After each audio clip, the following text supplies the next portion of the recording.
오늘은 최기일 교수님을 모시고 북한의 현실과 남북 관계에 대해서 이야기를 나눠보도록 하겠습니다. 교수님 안녕하세요. 예, 안녕하세요.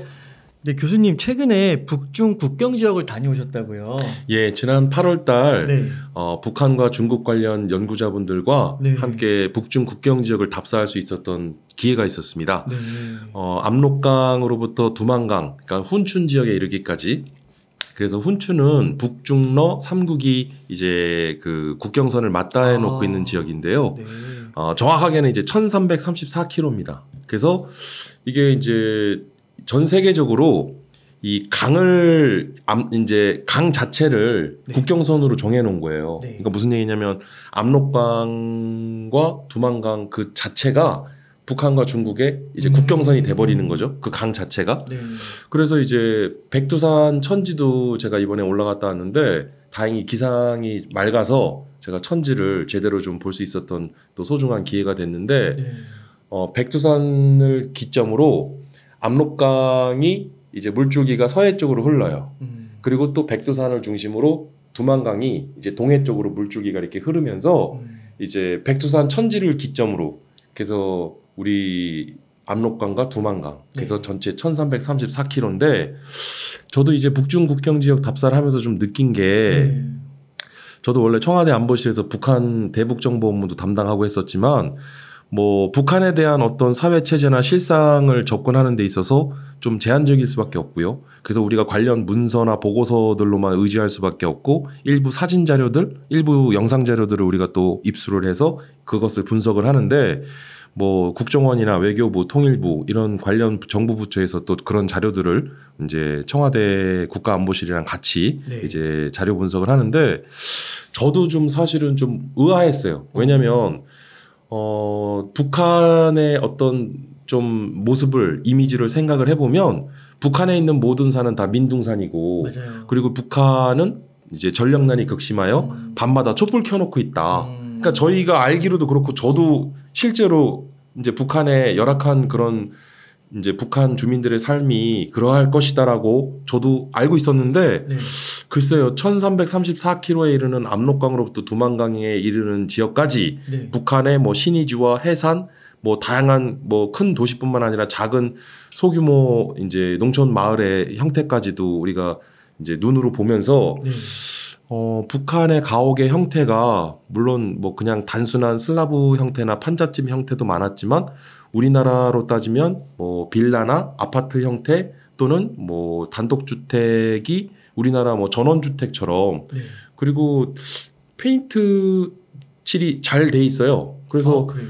저도 좀 깜짝 놀랐는데 네. 뭐 북한이 페인트 생산을 얼만큼 하는지는 모르겠는데 도대체 페인트 생산을 얼만큼 하고 또 페인트를 어떻게 구했는지는 모르겠는데 물론 북중 국경 지역의 일부 지역만 이제 보이는 곳에만 그렇게 했을 거라는 얘기를 하시는 분도 있는데 맞아요. 제가 좀 의아했던 게 지금 우리 관련 뭐 보도 기사를 보면 또 뉴스를 보면 북한이 최근에 수해 복구를 위해서 네. 지금 한창 노동력과 그다음에 건설 장비들을 투입한다고 했는데 뭐 우리 뭐 관련된 뉴스를 보면 그냥 맨손으로. 네, 북한의 그 돌격대가 그 인력들이 그냥 맨손으로 작업을 하고 있고 맞아요. 이제 삽질을 하는 모습들을 이제 우리가 볼 수 있었는데 물론 그런 장면들도 봤지만 중장비와 또 포크라인들이 대거 동원이 돼서 수해 복구 작업을 하는 모습들을 실제로 눈으로 봤거든요. 아, 중장비가 있어요. 네. 그러니까는 이제 뭐 그것도 또 보여지는 곳만 또 보이는 곳만 그렇게 했다 그러는데 아니에요. 압록강으로부터 두만강에 이르는 그 길고 긴 그 국경선 일대의 수해 복구 지역을 보면 그런 포크레인 등 그 중장비들이 동원돼서 작업을 하고 있는 것을 실제로 두 눈으로 봤고 사진으로 기록을 다 남겼으니까. 네. 그래서 제가 이제 조금 느낀 게 이제 뭐 대도시 지역은 신의주나 해상 같은 지역은 이제 밤에도 이제 전기불이 들어오고요. 네. 그 밝은 그런 도시의 전경을 확인할 수 있었고 일단 그런 뭐 이렇게 비춰지는 모습만으로는 지금 북한의 뭐 정치, 경제, 사회의 어떤 그런 것들이 어떤 것이다 뭐 정확하게 우리가 분석할 수는 없겠지만 제가 생각했을 때의 그런 북한의 어떤 사회 현상이나 사회 체제에 있어서 그냥 우리가 그런 생각이 좀 들더라고요. 1990년대 중반 김일성 사후에 이제 이른바 고난의 행군 시절을 겪었던 북한의 어려웠던 시절. 그러니까 이제 그때 당시에 북한에 뭐 수많은 아사자들이 발생하고 또 뭐 전력난, 식량 위기, 또 경제난 등 그런 어려움을 겪었다고 하는데 이제 저희 같은 이 북한 연구자분들이나 학자들뿐만 아니라 일반 우리 국민들도 북한의 그 고난의 행군 시절에 대한 부분을 우리가 거기에 너무 매몰돼 있는 게 아닌가. 그러니까 일종의 그런 앵커링 효과죠. 네. 그래서 이번 기회에 북한의 이제 북중 국경 지역에 좀 국한됐긴 했지만 북한의 어떤 좀 실상을 조금이라도 엿볼 수 있었던 좋은 기회였고 한 가지 좀 말씀을 드리고 싶은 게 북한의 지금 3대 세습 체제 하에 북한의 저런 독재 체제는 지금 현 북한 정권은 붕괴되고 하루빨리 평화적인 방법으로 통일이 됐으면 하는 바람입니다. 저는 그런 마음을 갖고 있고요. 근데 북한이 그냥 스스로 붕괴되기만을 우리가 그냥 이렇게 바라는 것 갖고는 이건 별 도움이 안 돼요. 그러니까 북한 사회나 북한의 지금 실상을 있는 그대로 우리가 받아들이고 이에 대한 철저한 분석과 냉철하고도 세심한 또 세밀한 분석들이 이루어져야 된다는 것이고 그래서 우리가 북한을 바라볼 때 어떤 좀 왜곡된 시각에서의 어떤 그런 것보다는 있는 그대로를 우리가 받아들여야 되겠다. 좀 그런 좀 어떤 생각이 좀 들더라고요. 아, 네. 그러면 교수님 약간 확대 해석 같기도 한데 그 보통 이제 막 탈북민들이나 북한 전문가분들 이렇게 인터뷰를 해보면 북한의 군사적 능력은 이미 와해가 돼가지고 이제 김정은 권력으로 끝장나고 막 이런 얘기를 하시는데 그렇지 않을 수도 있다 이렇게 보시는 건가요?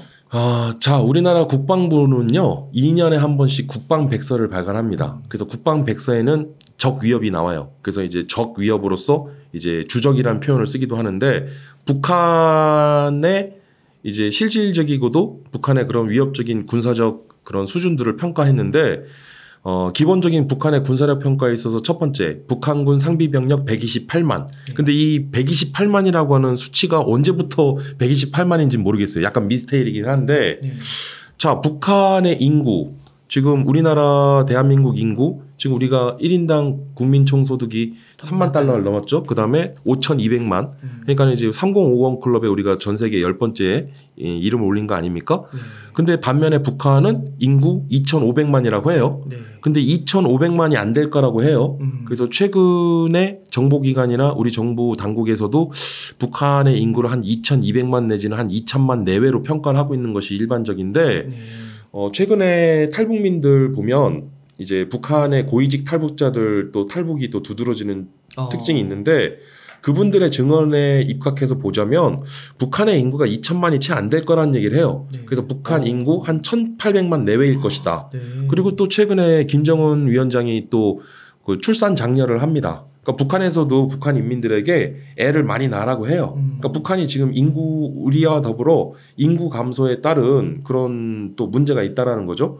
그래서 정확하게는 이건 아무도 모르는 거예요. 무슨 얘기냐면 지금 북한의 공식적인 북한의 전체 인구가 공식 집계된 거를 우리가 어느 정도까지 받아들여야 될지 알 수도 없고 북한군 128만이라고 하는 상비 병력은 한 번도 검증되지 않은 수치고 검증할 수도 없는 수치예요. 그러니까 북한의 일부 탈북자분들 중에는 이제 북한군에서 이제 탈북하신 분들도 계시잖아요. 근데 그분들이 본인이 소속돼 있는 군 부대나 본인의 어떤 그런 한정된 개인의 어떤 경험에 유추해서 본인이 이제 근무했던 부대 또는 뭐 인접 부대의 상황들은 본인이 잘 알겠지만 그걸 북한군 전체의 상황이라고 우리가 뭐 간주할 수는 없는 것이고 그렇다고 북한군의 예를 들어서 뭐 상비 병력도 128만 안 될 것이다. 그다음에 북한군의 장비나 이런 재래식 장비들이 다 노후화돼 있고 제대로 작동 안 될 것이다. 그렇다고 해서 우리가 북한군의 전투력이나 북한군의 군 상황을 또 과소평가해서는 안 되는 부분도 있거든요. 그래서 이 부분을 우리가 그럼 북한군의 현재 어떤 군사력이나 그런 전투력을 평가하는 데 있어서 이걸 온전히 평가하고자 하면 사실은 방법이 없어요. 그래서 우리는 그냥 이제 추측만 할 뿐인데 북한군 128만 병력 중에 이제 군사분 개선 MDL 인근에 북한군 한 70만 정도가 배치돼 있다고 하지 않습니까? 그러니까 이제 북한군 전체 상비 병력 중에 절반 이상이 한반도의 허리인 우리 38도선에 다 부근에 배치돼 있다라는 거예요. 네. 근데 이제 우리의 이제 북한군 상비 병력에 대한 실존적인 위협, 그리고 북한이 또 군사분계선 인근에 뭐 대형 방사포를 비롯해서 뭐 신형 방사포, 맞아요. 그다음에 다양한 또 그런 투발 수단이라든가 어떤 군사적 위협 수단들을 배치하고 또 뭐 동해상에서는 또 미상의 발사체를 지속적으로 발사해 가면서 우리에게는 어떻게 보면 무시할 수 없는 네. 그런 위협들을 하고 있는데, 조금 아쉬운 부분은 북한에 대한 군사력 수준에 대한 실체를 정확하게 밝히는 것, 북한에 대한 북한군의 몸을 담았었다는 분들조차도 그 부분을 명확하게 확실한 근거를 제시해서 그걸 확실하게 얘기하기는 조금 제한이 있을 거예요. 그러니까 마찬가지로 해외의 많은 이제 군사학자들이나 우리 국내 군사학자들조차도 북한의 군사력 실체를 정확하게 알기는 어렵다. 예, 근데 이제 우리가 이를 너무 과대 해석하거나 또는 과소평가하는 것도 금물인데, 어쨌든 북한의 군사력 수준을 가늠하는 데 있어서는 우리가 조금 이제 조심스럽고 신중한 부분이 있다는 좀 말씀을 드리고요. GFP, 그러니까는 이제 전 세계 군사력 순위를 이제 발표하는 미국의 이제 군사 전문 매체인데요. 네. 글로벌 파이어 파워에서 올해 우리나라 군사력 순위를 지난해 6위에서 5위의 이름을 이제 올릴 수 있게 되었고, 북한이 지금 해마다 군사력 순위에서 그 랭킹이 점차 떨어지면서 지금 한 36위인가 이름을 올린 것으로 알려져 있거든요. 네. 근데 이러한 또 국제 기구에서의 이 군사력 순위도 우리가 맹신할 수 없는 게, 이 GFP의 군사력 순위에는 이제 핵무기나 화학무기와 같은 이런 대량 살상 무기는 또 제외되어 있습니다. 그러니까 핵무기를 제외하고 그 나라의 군사력 순위를 평가한다는 것도 사실은 이걸 과연 우리가 얼마만큼 또 이걸 신뢰할 수 있을 것이냐라고 하는 또 의구심이 들긴 하는데요. 네. 어쨌든 이 모든 것들은 우리가 참고만 해야 된다는 거죠. 그러니까 막 전쟁 개시 가능성은 0%고 뭐 북한 군대는 뭐 상대도 안 되고 이렇게 너무 또 극단적으로 가면 안 되겠네요. 방심하지 말아야겠네요. 그렇죠. 이제 사실은 우리가 안보를 논하는 거지 않습니까? 그래서 네. 군사 안보를 논할 때에는 모든 가능한 시나리오들을 다 열어놓고 모든 가능성을 열어놔야 된다. 그리고 조금 보수적인 관점에서 접근하는 것은 그건 맞다고 보여집니다. 네. 그러면 교수님, 아까 저희가 통일을 바라기만 해서 안 된다고 했었잖아요. 저희가 좀 적극적으로 할 수 있는 일이 뭐가 있을까요? 자, 우리 대한민국이 1950년 6월 20일 이제 한국전쟁 발발 이후 1953년 7월 27일 휴전을 맺게 됐죠. 네. 만 3년하고도 1개월 동안 우리는 있어서도 안 되고 두 번 다시 앞으로 또 발생되어서는 안 되는 이제 한반도에서 이제 전쟁 상황, 전쟁 위기는 없어야겠죠. 근데 그러면 우리가 앞으로의 통일을 위한 접근은 어떻게 해야 되냐? 방법은 크게 두 가지론이 있어요. 하나는 대화에 의한 평화 통일 방법이 있고요. 네. 또 하나는 이제 무력에 의한, 무력 수단에 의한, 전쟁에 의한 통일이 있습니다. 근데 우리 정부는요, 과거 정부로부터 지금 현 윤석열 정부에 이르기까지 한 번도 우리는 북한에 대한, 뭐 우리는 북한은 과거 한국 전쟁을 가리켜 지금도 북침 전쟁이라는 얘기를 하는데 터무니없는 얘기죠. 근데 우리나라는 먼저 북한에 대한 선제 공격이라든가 또는 어떤 무력이나 이런 전쟁에 의한 통일을 우리는 그걸 추구하지 않아요. 네. 우리는 평화적 수단에 의한, 대화에 의한 그러한 평화적 어떤 통일 방법을 지향하고 앞으로도 우리 정부들은 그런 일관된 통일 정책을 유지해 나갈 것이라고 좀 바라보여지는데, 네.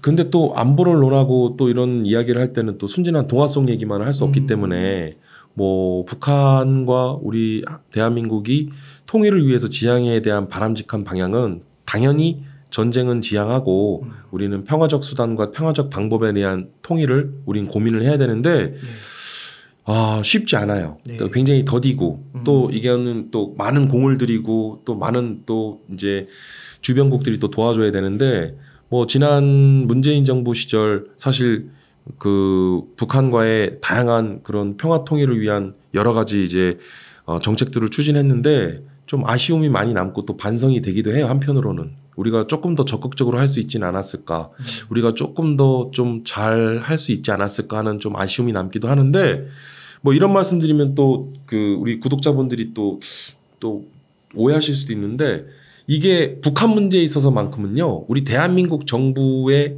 노력이 어떤 노력이 들어가든 사실은 주변국, 그러니까는 주변에 미국이나 일본, 중국이나 러시아와 같은 이런 주변 국가들, 이 나라들은 또 다 강대국 아닙니까?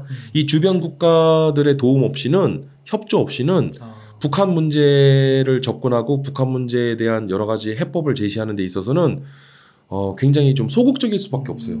그러니까 무슨 얘기냐면, 솔직히 말씀드리면 우리 대한민국 정부가 북한 문제에 있어서만큼은 뭔가를 제대로 하려고 해도 제대로 할 수 있는 게 거의 없어요. 이제 결국 당장만 보더라도 이제 미국의 동의를 받고 미국의 협조를 받아야 되는 상황이기 때문에 네. 우리 정부 스스로 독자적으로 대북 정책을 추진하는 데 있어서 뭘 좀 해보려고 하더라도 사실 미국의 눈치를 봐야 되고 주변국들로부터의 어떤 또 협조를 받아야 되기 때문에 사실 이게 쉽지 않은 일이에요. 그래서 지금 현 윤석열 정부에서도 지금 고민이 많을 텐데 네. 저는 한 가지 조금 대안을 제시하자면 아마 이 부분에 대해서도 좀 반론을 제기하시는 분들이 많을 텐데 북한에 대한 대북 경제 지원이에요. 그러니까 뭐냐면 우리가 경제 원조를 하고 경제 지원을 해주면 뭐 쌀 같은 걸 갖다 주고 우리가 경제 지원해주고 북한에 돈을 차관을 빌려주고 한 걸 우린 돌려받지도 못하고 그리고 그게 북한의 어려운 인민들에게 제공되는 게 아니라 북한 정치 그 일부 세력들과 그리고 군부 세력들에게 다 돌아가서 그게 결국은 핵 개발하고 미사일 개발하는 데 쓰인 거 아니냐라고 얘기를 하시는데 그 부분도 일정 부분 또 사실은 그런 부분이 정황이 드러났고 또 그걸 뭐 인정 안 하고 부인할 수는 없지만 그러니까 제가 이 말씀을 드리는 게 뭐 북한의 지금 그런 그 독재 체제와 그다음에 북한 군부 세력을 위해서 경제 지원을 해주라는 얘기가 아니라 북한은요 원래 공산주의는요 가장 큰 특징이 배급 제도예요. 네. 근데 1990년대 중반 김일성 사후 이후에 공식적으로 배급이 중단이 됐습니다. 고난의 행군 그때. 그 고난의 행군 시절을 거치면서 그 이후에 북한의 모든 공식적인 배급 체제가 다 이제 중단이 돼 버렸어요. 그러니까 그 말은 무슨 얘기냐? 그러니까 지금은 북한이 뭐 김정은 체제 들어서면서 북한은 오래전부터 선군 정치 체제, 그러니까 무조건 이제 군을 양성하고 그다음에 군사력을 강화하는 것이 모든 정치, 사회, 경제 체제의 핵심이었는데 여기에 하나 더해진 게 자력갱생이라고 해서 이제는 선군 정치 체제와 자력갱생이라고 하는 어떤 그 경제 발전을 위한 어떤 병진 노선으로 이제 갈아타기 시작합니다. 근데 이제 김정은 입장에서는 또 인민들이나 군부 세력들에게 좀 궁색한 입장이죠. 왜냐하면 본인이 자력갱생해서 경제발전 이룩 하겠다고 했는데 정작 어떤 뚜렷한 북한의 어떤 경제 상황을 좀 드라마틱하게 좀 개선할 수 있었던 그런 성과는 마땅히 보여주지 못하고 있었어요. 네. 근데 우리가 주목해야 되는 부분은 이제 장마당이죠. 네. 그러니까 뭐냐면 이제 장마당이라는 게 이제 시장이에요, 시장. 근데 북한에 이제 자생적으로 생겨나기 시작한 이제 크고 작은 이제 북한 전역에 이제 장마당이 생기게 됐는데 이 장마당 체제가 북한 경제 체제를 유지하는 중요한 또 근간이 되고 있어요. 이건 뭐 부정할 수 없고 부인할 수 없는 부분인데 자, 북한의 인민들에게 네. 자본주의의 맛을 보여주는 거죠. 쉽게 얘기하면. 과거 1990년 1월 페레스트로이카와 글라스노스트라고 하는 구소련이 개혁 개방 경제 정책을 펼치게 됐는데 그러지 않을 수 없었던 상황인 거예요. 무슨 얘기냐면 과거 구소련에 이미 여러 그런 어떤 자본주의의 물결과 그런 시장 경제 체제가 많이 이제 침투를 하면서 이제 구소련이 붕괴하기 시작한 거죠. 그러니까 무슨 얘기냐? 아마 김정은이나 북한 군부 세력에게는 아마 상상만으로도 끔찍할 겁니다. 북한 인민들이 쉽게 얘기하면 이른바 자본주의의 맛에 들어서 북한 체제 스스로가 붕괴될 수 있도록 하는 것. 네. 그러니까 우리나라가 지금 북한 주민들이 우리 K 드라마 이제 한류 열풍이 이제 북한까지도 전달이 돼서 이제 우리나라 드라마나 영화 또 우리나라 가요 같은 걸 많이 듣는다고 하지 않습니까? 맞아요. 또 이제 더 나아가서는 우리나라의 뭐 다양한 이제 그 먹거리들이라든가 또는 기타 뭐 옷가지리우 그다음에 또 기타 뭐 그런 것들이 이제 뭐 공식적인 그런 교육은 아닐지언정 이제 북한에 그렇게 이제 밀수 형태로 이제 뭐 중국을 경유해서 북한에도 우리 한국산 그 물품들이 또 북한에도 많이 지금 들어가고 있다고 하는데 이제 그런 부분들에 우리가 조금 더 집중을 해야 된다는 거예요. 그래서 북한과의 경제 교류 또는 경제 협력과 경제 지원들을 더 활발히 해야 된다. 오히려 컨텐츠 이런 쪽도 그렇죠. 효과가 있고. 그게 결국은 북한 체제를 스스로 무너뜨리게 하는 가장 주요한 방법이 될 것이다. 아, 그래서 그런가 요즘에 막 보면은 뭐 중학생도 30몇 명인가요? 뭐 공개 처형했다고 그러고 그 너무 이렇게 극단적으로 그러니까 이제 북한이 아는 거죠. 북한의 인민들의 네. 어떤 그 민심 위반 현상이라든가 북한 체제에 대한 어떤 좀 반감이라든가 약간 동요하는 움직임들을 잠재우기 위해서 폭력적이고도 강압적인 그런 행태를 보여주고 있는데 네. 그런 것들이 북한은 알고 있다라는 것이고 북한이 이런 데에 굉장히 민감해 한다는 것을 보여주는 방증인 것이죠. 아,